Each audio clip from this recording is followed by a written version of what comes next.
spaghetti tsaka ulam. Fact yun! Tignan natin kung tama ako. Alam ko Canadian yun eh. Oh, sabi ko na eh. Naalala ko pa.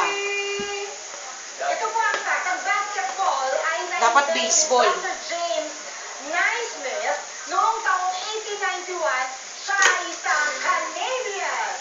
Now we know. So, Ryan and Jeff, hindi kayo pinalag na magkaroon ng 2,000, pero kayong dalawa ay nagkaroon ng tig 1,000.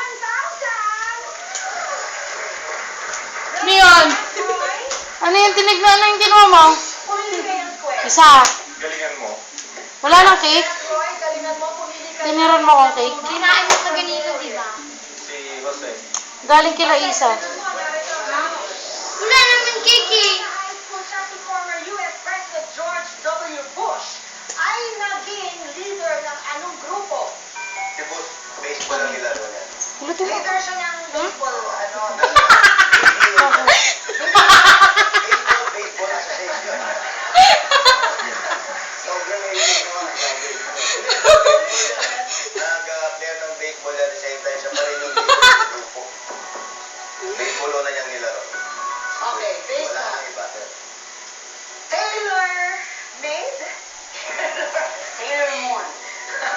Taylor Moon. Yes. Si President George W. Bush ay cheerleader ng mga cheerleader. Cheerleader? Yes. Alam mo kami hindi niya nalaman. Cheerleader siya kasi naniniwala siya na cheerleader siya. Yun ang stepping stone niya para maging leader ng Amerika. So nag-start siya sa cheerleading. Kaya nung kampanya niya ng presidente, dala-dala nila yung mga cheerleaders, yung mga cheerers niya sa kampanya. Doon sila gumagawa ng pastimes, mga ganun-ganun, mga tabling-tabling. Ano nakakatawa? Bakit? Ano suot niya? Ano, sumusugod ako eh. Before, nung bata-bata pa siya. Okay, cheerleader. Alien. Puro kayo kalokohan. To be honest, Gilid-gilid pa. to be honest ang sagot dyan, leader siya ng grupo ng pistol and rifle group. Kasi ano siya, yung sharpshooter. Mahilig siya sa gera. Hilid kita. Bigay mo. Capriccio niya lang yun. Ha? Capriccio. Ang matanda talaga, capriccio. Pwede naman, habit.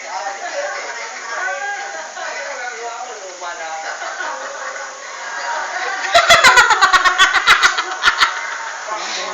Anong pinaglalalagay mo sa mukha ko? Wala.